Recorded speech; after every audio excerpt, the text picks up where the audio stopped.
I can hear you.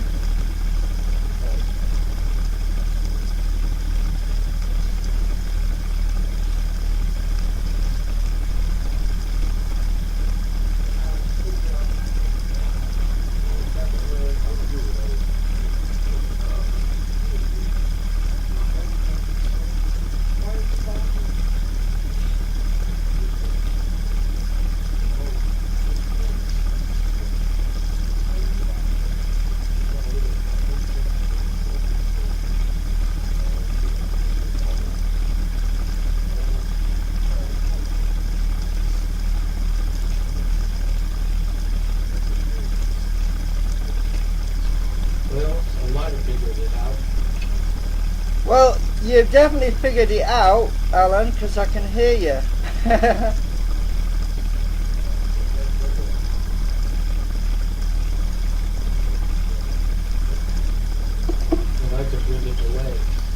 Yeah, well, if I talk on TeamSpeak as well, you're going to hear me twice, so I've just talked to you through live stream. But, I mean, if I just talk on live stream, you're going to get a delay, but if I was to talk on TeamSpeak as well, you'd hear me twice. Okay,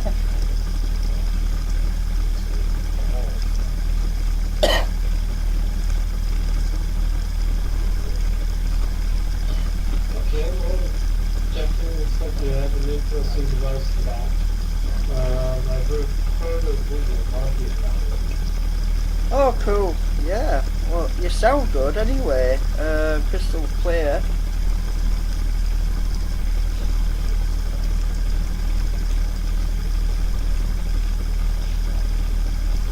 Actually, I've heard enough of SSC, so it's going to go now anyway. So I'm just going to refresh my my video screens because I need to get that refreshed now.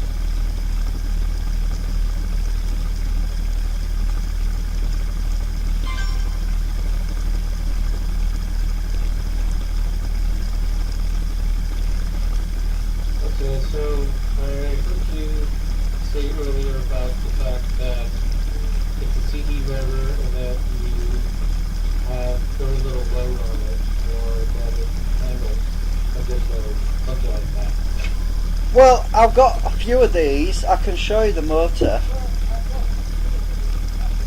I've got another one here. Hang on. Right, this is the type of motor. It's a very tiny little thing.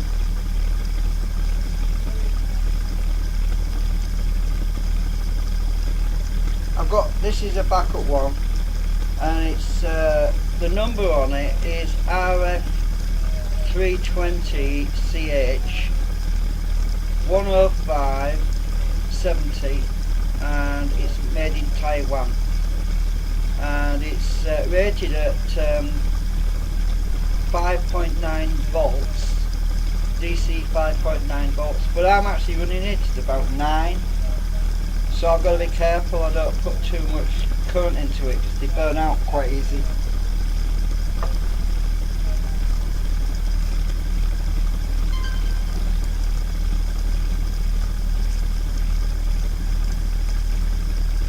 Yeah, it looks like a standard, small, straightforward DC motor. Yeah, that's what it is, yeah, and as I say, the amount of friction and load on the rotors is very, very small because, hang on, I don't know what I'm hearing. I think I'm hearing rust. Hang on a minute. I'm hearing whistling. Don't know where that's coming from. Oh, it's Russ. He's just gone live again.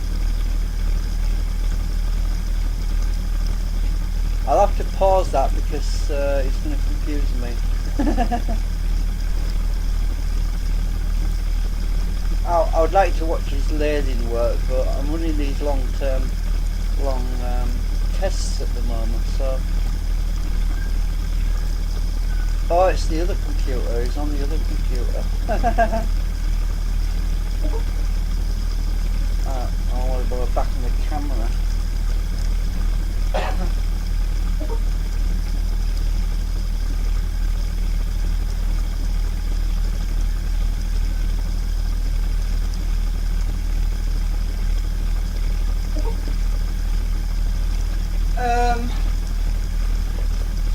Yeah, the way I've got this set up, it's a balanced system on the rotors, so there's actually very little drag, because when one rotor's pushing on one side, the other rotor's pulling, and also the concentric magnetic arrangement on each side is balanced as well, so it's equally pushing and pulling. And the only drag that I really have is the attraction to the steel ball, the iron, you know. So it's very small amount of drag.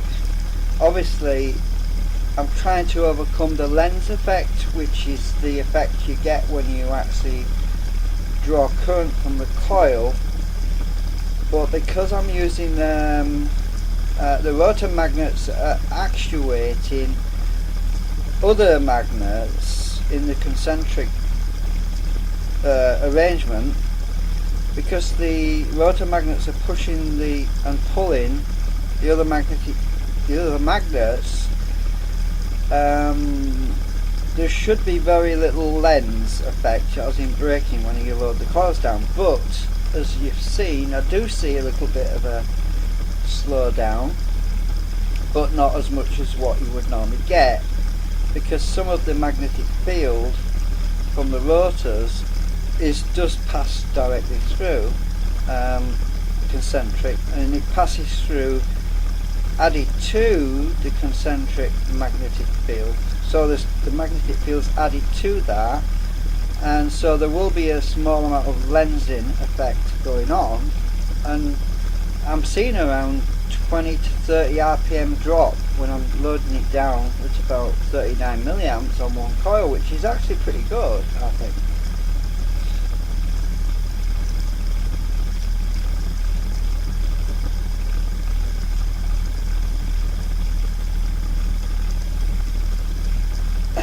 Okay, so let me understand something. I'm looking at the two wheels spinning. So are they sort of slightly offset each other so that, again, the magnets are sort of...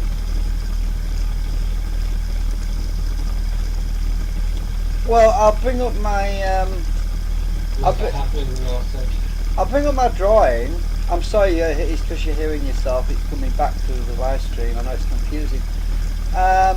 Let me just pull up my drawings, just a minute. I'll put the 2D mix, 3D, 2D, whatever screen back on a minute so that you can see what I'm... documents, where are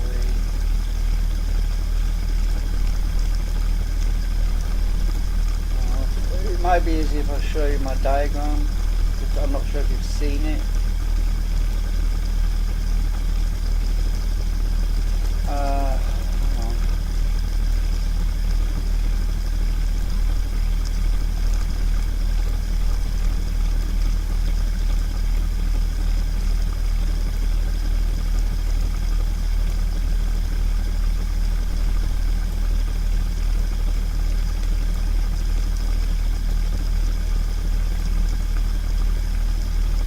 Right, this is one diagram of the rotors on one concentric, one side of concentric. From the diagram you can see that some of the arrows are directional towards the coupling, which is that ball bearing which is on the end. You can forget the long shaft at the moment because I haven't got that piece on. But on one side it's pulling the magnetic field, but on the other side it's pushing the magnetic field. So it's actually pushing and pulling the concentric magnetic field towards the coil. That's the simplified, I'll try and zoom in a bit actually.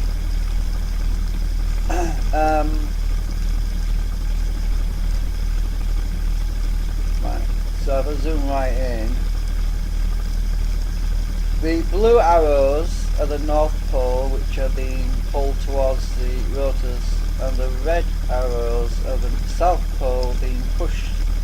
But those arrows flip around, obviously, when the rotor is no longer south and becomes north, so it flips around and we get this switching effect of magnetic directional flow through the centre concentric, which is what that box is.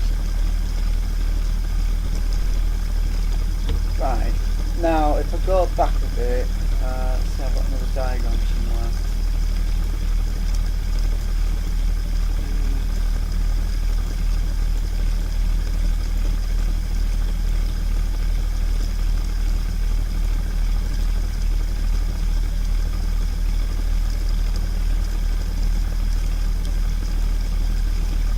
Right, this is an earlier, this is my previous design, but I've changed it since then, but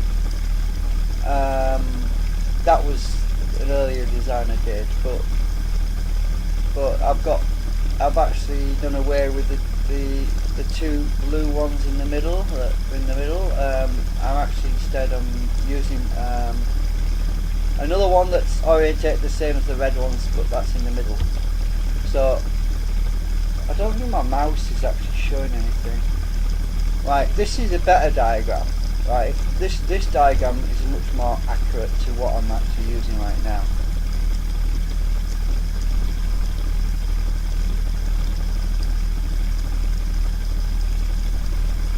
Right, you can just have a look at that. So when on one side is south, the other side, it says the right hand side is south, being biased south. The one on the left hand side is being biased north. And the concentric that's in the middle, that's the little blue, red, blue, red, blue, red, blue. The one that goes right down the middle is passive active. It means passively reactive, because when the south pole on the concentric that's next to the little ring on the right, when that's being biased with south, the south pole, if you know with two magnets, if you put a north facing magnet towards a south pole facing magnet, they will pull towards each other, don't they? They will want to attract.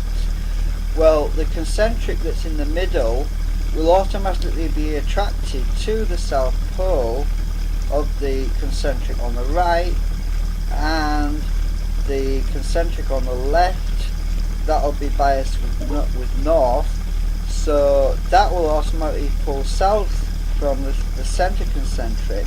So the centre concentric is being switched by not one but two outside concentrics, adding to the magnetic field that's through the coil. And when I load, I don't know if I can show, let me just try something actually. Right, can you see my little red, can you see my little, there's a bit of a delay, hang on. Can you see my little red X? Yes, I see the diagram. Right. Yes, I see a red X. Right, okay, now, right, when this is being, let me just colour, this I can draw on the screen, you see. Now, let's say this one's active, right? I'm just colouring it red. Let's say this one's active now. Now we're gonna get a big, I'm gonna make a big arrow. We're gonna get south being pushed through. Sorry, I can't draw very well on the screen. But that's gonna pull north, and I can't draw in different colours with it. But that's gonna pull north, which is over here in the middle. Right? And at the same time, south is going to be pushed from this side, because the other side's being biased, north is being pulled, so south is going to come out this side. This side is going to be north. Sorry about the colour. It's the wrong colour, no. This one's going to be north, so we're going to have north coming in on this side, which is going to be pulling south from the centre concentric. So we actually have the centre concentric is being helped and assisted by two rotors on each side, and because it's balanced, because it's a balanced, let me just get rid of this, I've just wiped it off. Because we're balanced, we don't actually have a lot of effort or work being done by the rotor magnets, because most of the power generation is being done by these static fixed concentric magnets. That's the idea. That's the whole point, is to use these magnets from the rotors to actuate the concentric magnetic field to do the generation. That's the whole point.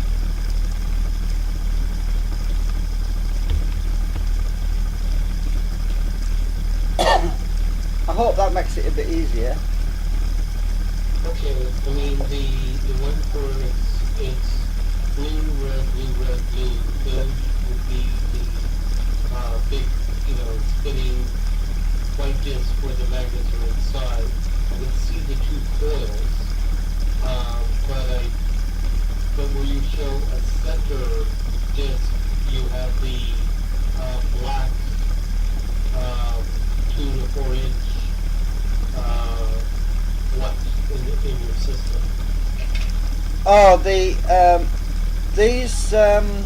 these things here, where it says blue, red, blue, red, blue, red. These are concentric magnets. These are the magnets that are facing inwards. Hang on a minute. Let me just. I've got a picture somewhere.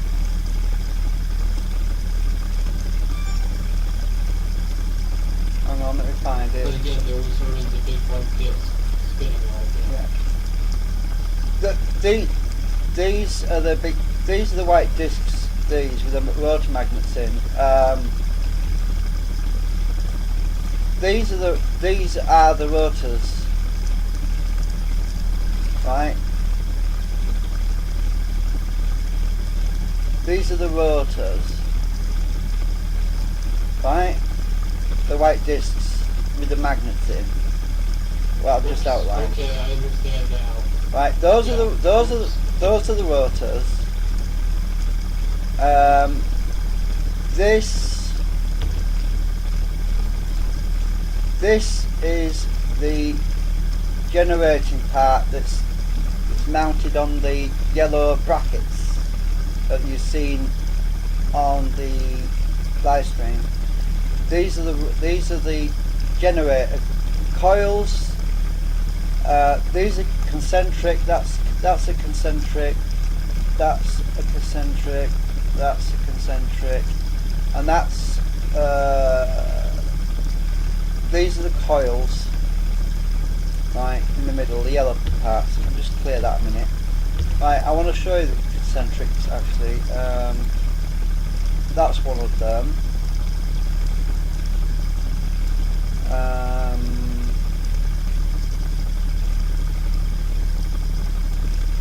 That's one of the concentric. Oh, sorry, that's the mold casting. Hang on.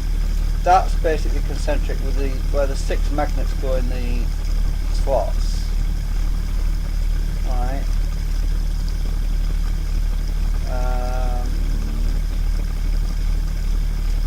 Right, these. Oh no, not that one. Sorry.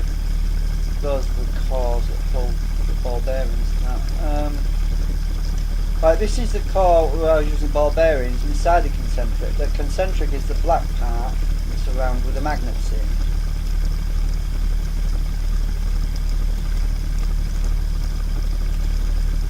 Hang on a minute.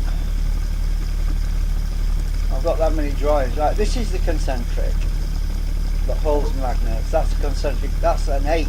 That's the 8 magnet concentric.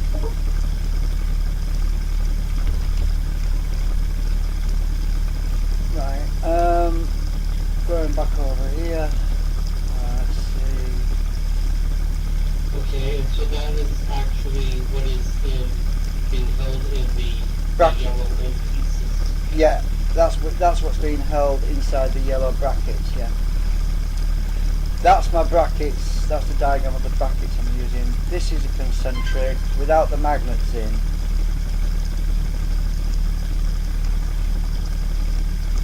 And that's another view of the concentrics, which I made myself out of magnetite and resin mixed together. And there's 4 concentrics on that assembly, which I previously made.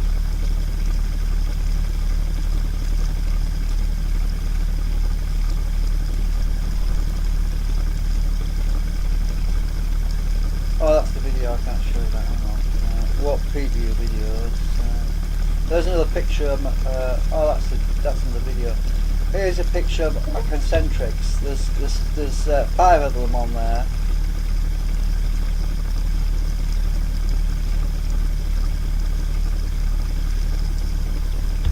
Some with coils in, some without.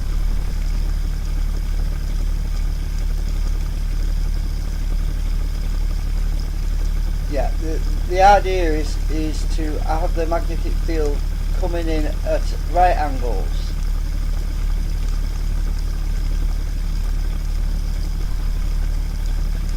So that's what you're actually seeing in use at the moment, is the concentric 8. This is the new concentric 8, which has got 8 magnets in it. This inside the bracket is a concentric 6, which is in the bracket, which has got 6 magnets in it.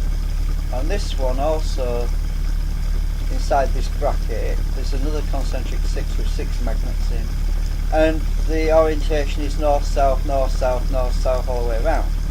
Because normally they cancel each other out, but because the rotor magnets are pulling, because south pole on the rotor is pulling the north out and it's pushing the south in. So when we have south over here, we have south being biased over here, and we have south being pushed out this end as well. But we have north over here, and we have north over here, and north is biased for the other magnet from the other rotor over here. So it's north, north, south. So you can see the magnetic, how the magnetic fields are actually helping each other.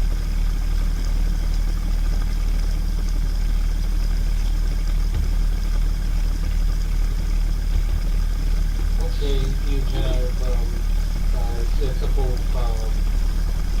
plugs to the wires for the coils. So again, those things right now are working as driving, or you can alternate driving minutes and the work to catch the back energy. Well, I'm not actually using back EMF or anything.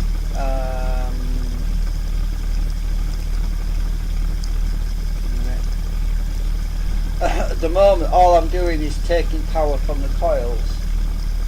Just load. Yeah. The only thing that's driving the rotors is that tiny little CD motor, which is belt driven.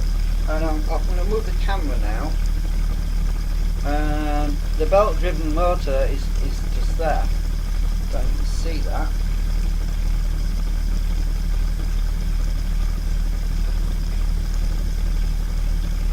Okay, I see that.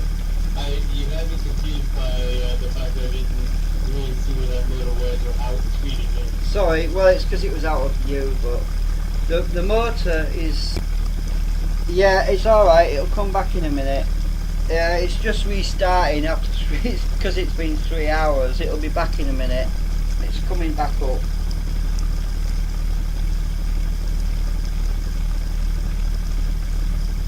Yeah, sorry about that. I have it set to automatically restart every 3 hours, so that the videos don't get too long. And it just restarted. So that's my rotor assembly, belt drive. That's what's been driven for 90 milliamps.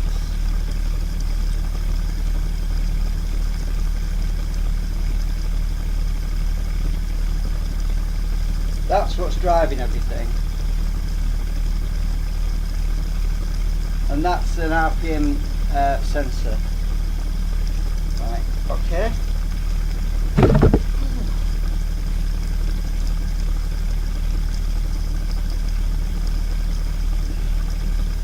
Can you still hear me? Okay, yeah, so basically everything else is just working on, if you will, sucking energy out of the system, and the motor is what's putting energy into the system. Yeah, that's right. And as I say, it's only being driven at 90 milliamps, which is not much. Let me just get the camera sorted out. It's cockeyed now. The only reason I've got the camera over here is because I need to be able to see the meters. I can't, obviously no one wants to see a drive belt spinning around. They want to see what the voltages are.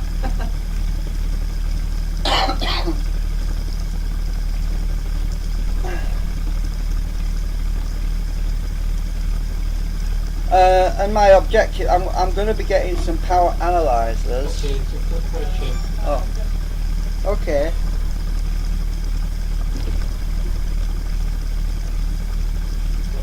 Okay, my question is, when you're taking the load,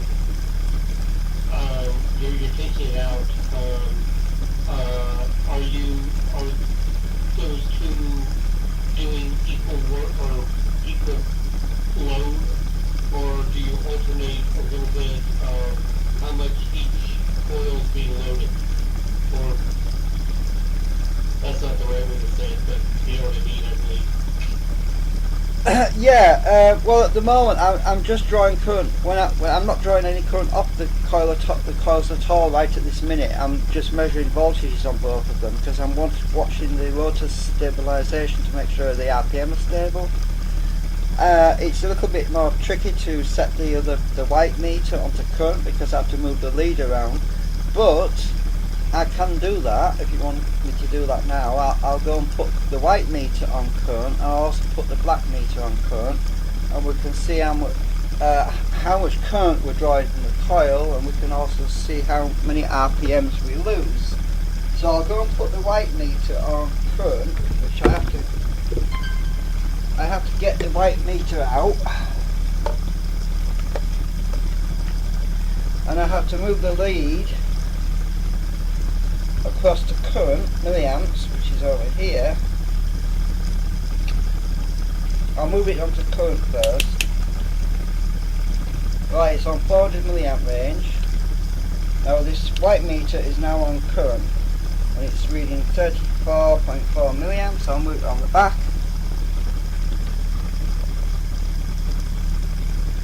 Now I'll put this one on current as well. Now both meters are drawing current now. This one's at 35 milliamps, the other one's on 32 milliamps, and we can watch the RPM and see how much it drops.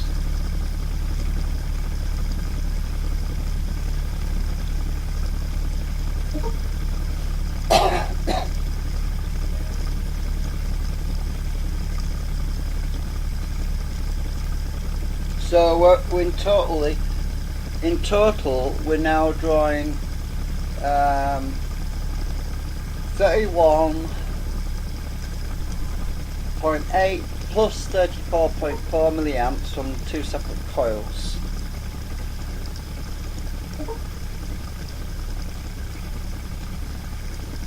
So that's 31.5 and 34.2 milliamps from both coils right now, and we're seeing the RPM is dropping.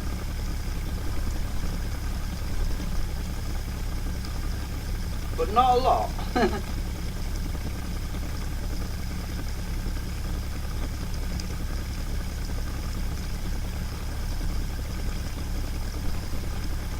Yeah, that's where it's always fun, where you need a bunch of meters where you're exploring both voltage and current in and out of the system. Yeah, but the input to the motor is current limited. Remember. Show the little power. Yeah, the input to the drive motor is limited at 90 milliamps, so it can't draw any more than 90 milliamps. So that way we can see an RPM drop. if I wasn't limiting the current, then current would probably go up a little bit. Now, when I get these power analyzers, which I want to get off eBay, I'll be able to have a power analyzer monitoring, which will monitoring the real watts in and real watts out, and that's what we really want to see to calculate how efficient it is.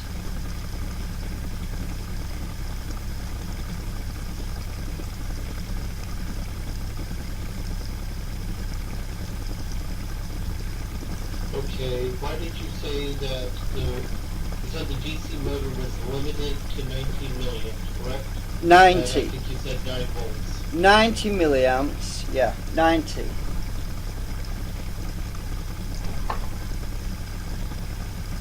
I stand corrected.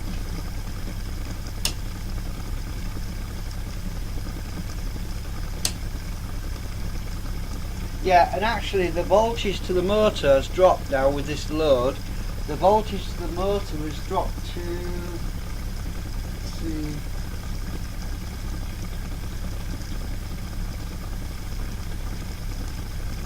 eight volts. The voltage to the motor has dropped to 8 volts. So the motor's now running at 8 volts.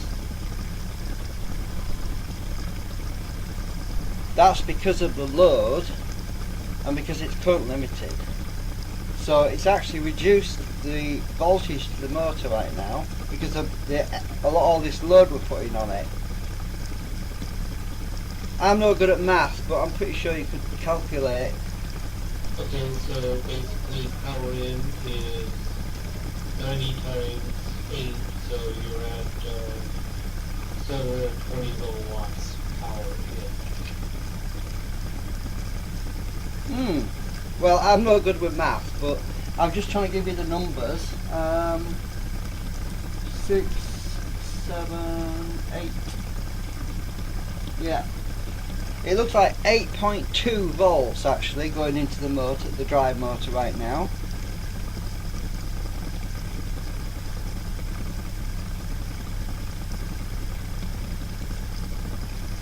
This is a Farnell voltage So where do you meter. get the power units?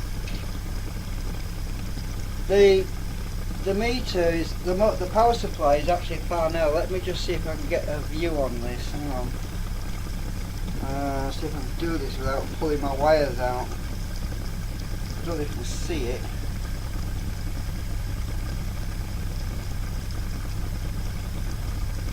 I'm trying to do this. I don't want to upset the video USB lead.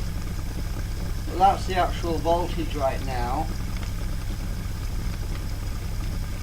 Now I'm going to flick the switch down here to current, and because I'm driving the meter, which uses 30 milliamps, and when you add 30 milliamps to 90, it's 110, 20, 30, 135 actually at the moment.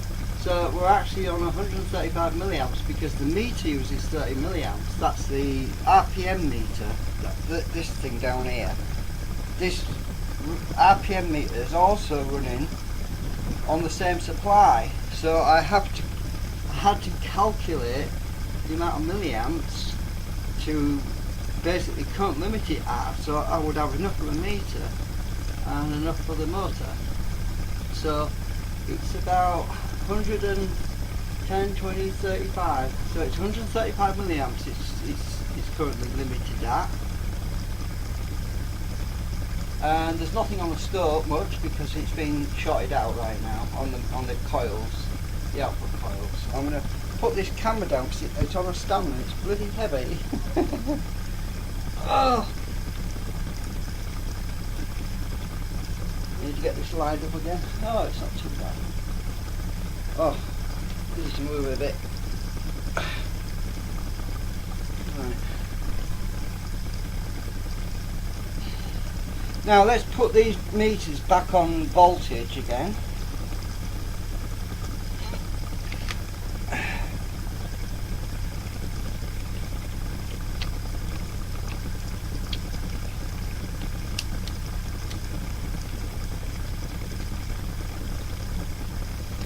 Like that one's back on volts.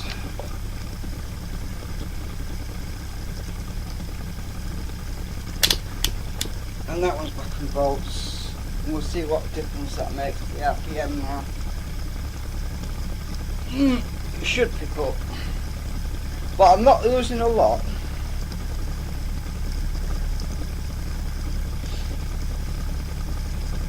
I've got some reflection on that meter now. Hang on.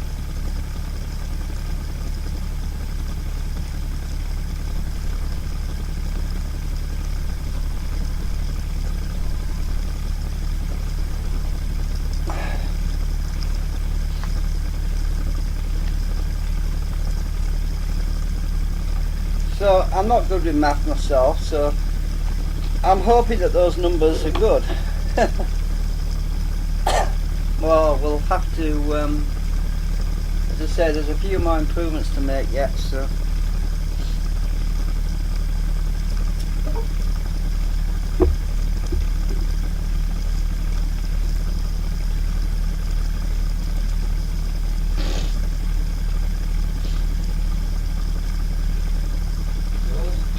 Very interesting. Yeah, well, that's what I'm thinking.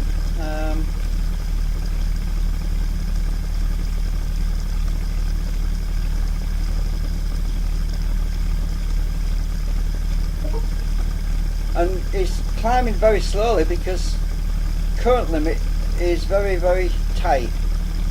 It cannot draw more than what it's been given, so it will creep up in RPM very slowly because it's starved. It's like when you're trying to run your engine on a car and it's not getting enough petrol.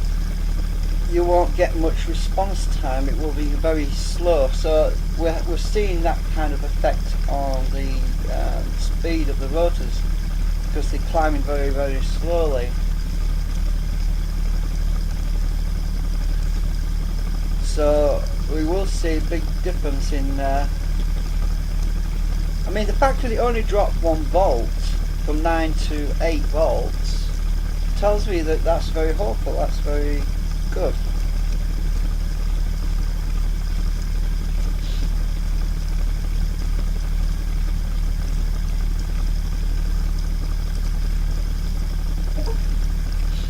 But like I said, there's a lot more I need to improve. I'm getting some new brackets made for the C8s because this isn't exactly the right position. Because I'm going to be putting C8s on the ends as well instead of just in the middle. Because at the moment I've got C6s on the ends.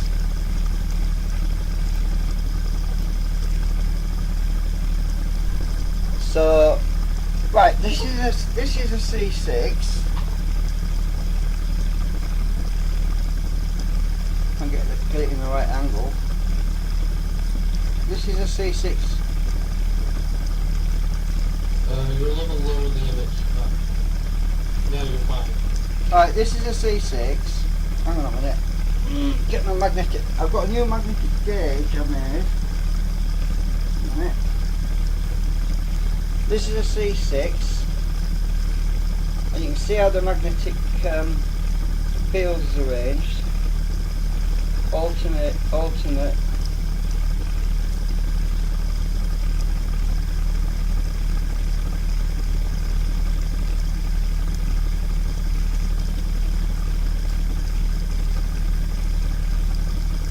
Right, this is a C6. Now, this is, oops. This is a C8,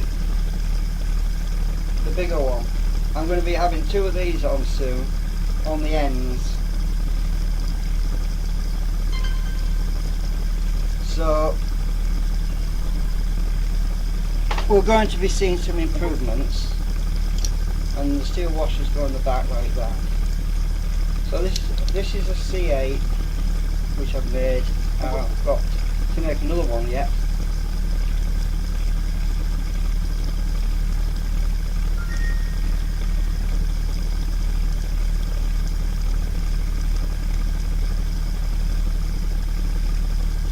there you go, that's that.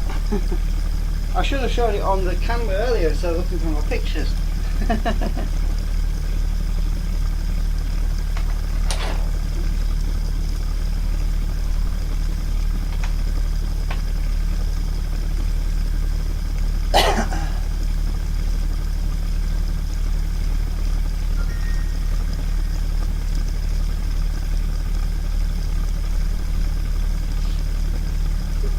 One of your earlier diagrams, it looks like you do shape coils. Oh, you mean the pyramid coils? Have you noticed anything interesting about that? Yeah, the pyramid coils seem to work better because the coil windings are such that the direction, the way that I've got them focused, because the magnetic field doesn't run in a straight line. Magnetic fields operate sort of go in an arc shape, you know, unless they're actually guided through iron, but they tend to operate in an arc shape. So the actual pyramid bobbins work better because you're not harvesting all the magnetic energy in a straight line, because the flux is not in a straight line, it's in an arc. So you're actually losing energy when if you've got a lot of copper and it's not immersed in the magnetic field, then that copper simply becomes a resistive load. So by having more copper in a splayed out direction, you can actually reduce the amount of wasted resistive load and use more inductive capacity to capture that field. That's what I'm thinking anyway.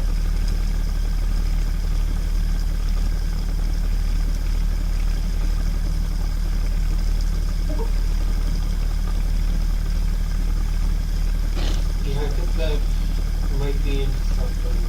I definitely noticed a few people who have worked with shape coils have definitely said that there's something there. Not that any of them have said, hey, this is the definitive shape, but it's pretty interesting. Yeah, I don't think there is a definitive shape, because it's all it's a variable, and the variable is dependent on the magnetic field that you're producing. So if you're producing a much stronger magnetic field, then that's going to influence the shape of your coil. But if you're working with a weaker magnetic field, then that's also going to influence the shape of the coil. So ideally we'd want a coil which could be adaptive and change shape, but you can't do that in the real world.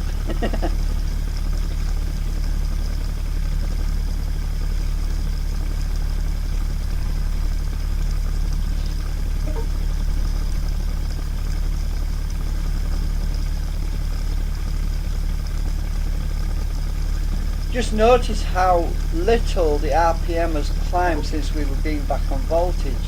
It's climbing so slowly, which shows you how small an amount of load affects RPM on my device. The fact that it's climbing very slowly shows you that, if anything, my current limiting is amplifying the amount of RPM differential. Now if that motor was able to get full 9 volts constantly all the time, then the RPM would be increasing much more rapidly when we took the load off it. So I'm really interested to know how much extra current is going to be needed to keep the RPM up. And obviously I'm afraid to put more current through them little motors, because they burn out very easily, because I am already running it, because it's a 5.9 volt motor. I'm already running it about 4 volts above what it's supposed to be, and they're not supposed to take more than around 150 milliamps, because they start to overheat. And as it is, I'm pushing it, but it's running cool anyway for the moment.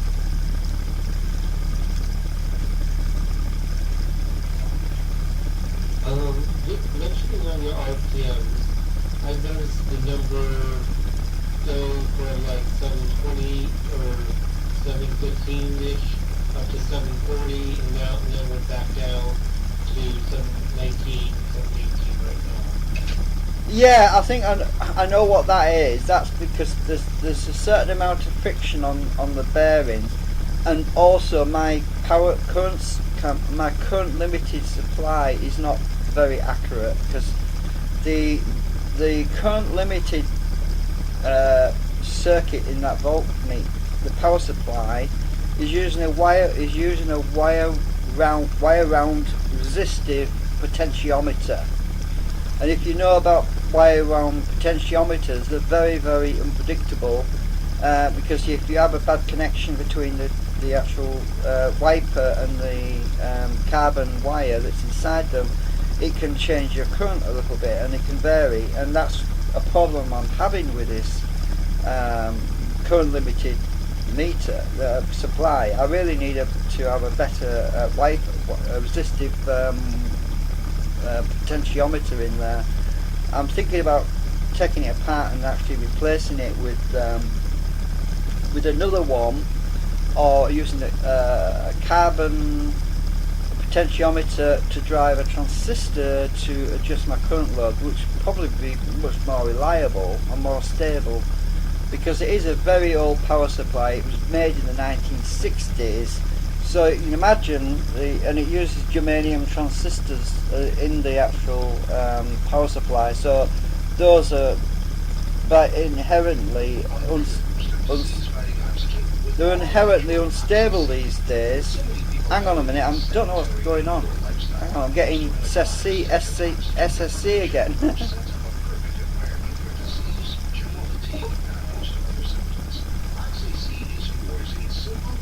Why are they playing again? I don't know. Hang on.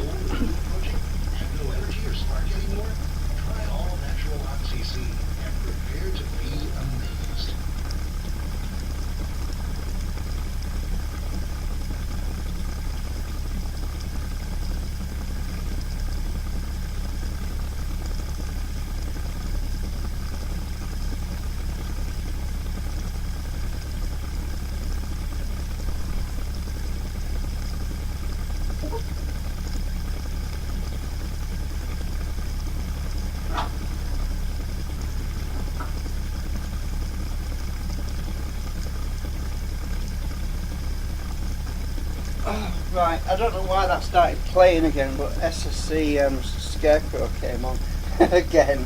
I've already watched it.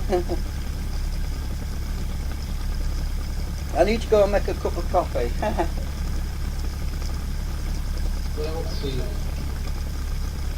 Well, I'm in the States, and it's about 10 p.m. here, and I need to get up at 5:30 a.m., so I think I'm going to have to leave you.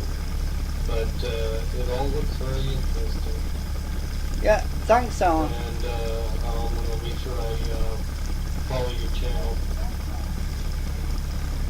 Well, I'm on YouTube as well. I don't know if you've got my YouTube channel link, but I can give you it if you want it.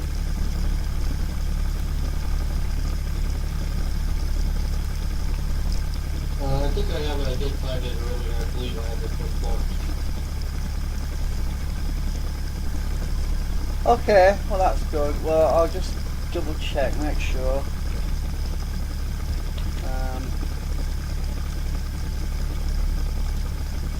Oh God, YouTube's very slow.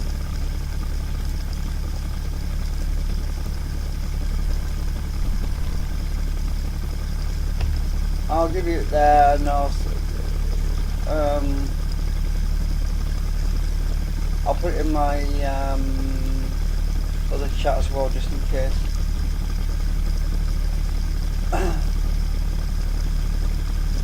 Well, yeah, it's nice talking to you, Alan. It's good. It's good to be able to talk to people instead of having to text chat all the time. Cause, yeah, I get tired. Fingers and all that.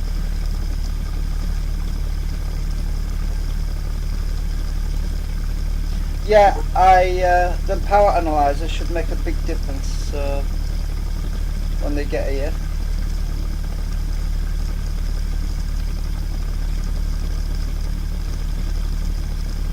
I'm very eager to see exactly what.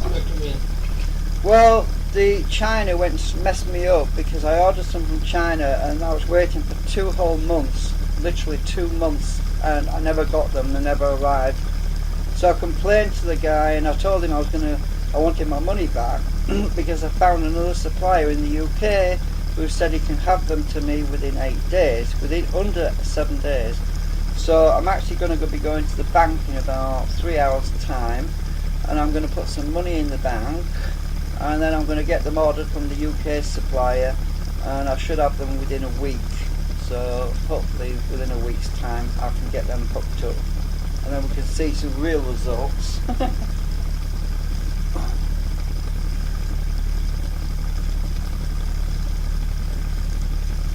They're very good as well. They actually give you a calculation. Yeah, sounds good. It's quite interesting. Sorry. Yeah, well, I'll give you a link to these power analyzers so you can have a look. That way you actually work out exactly what you've got going in, exactly what you've got coming out. So you know for sure, 100%, if you're getting out more than what you're putting in, which is what we want to know.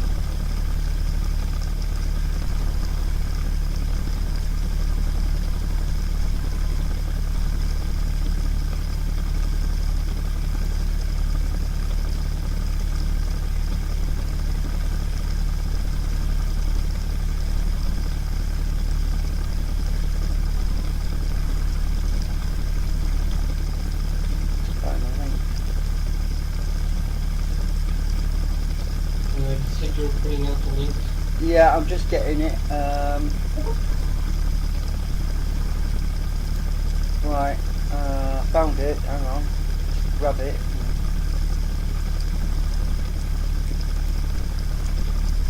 Right, more details.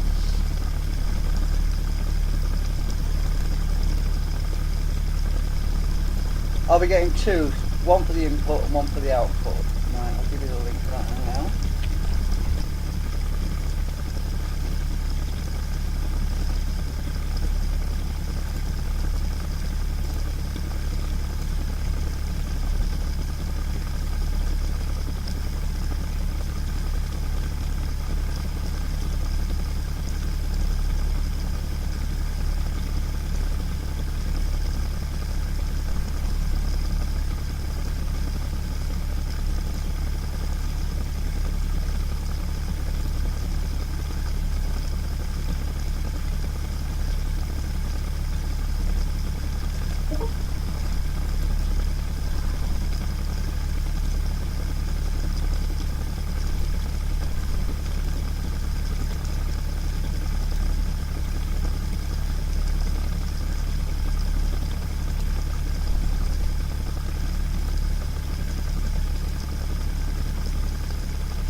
So once I've got the power analyzers on, I don't have to bother about current limited too much. I can set it to a bit higher, but I'll just fix the voltage. But the power analyzers will tell us what we need to know instead of all the other stuff. But it just seems to be slowing down. I think there's it's either a current limiting issue with that potentiometer, which, hang on, 10, let's see, 10, 20, 30, no, I think it's something else. I've probably still got some stickiness in the left hand bearing. I'm going to have to sort that out. I've sorted the right hand bearing out, but the left hand bearing might want checking out. I really do have to Yeah. get going to... Okay, Alan, you get. get to that, but I've been watching that number.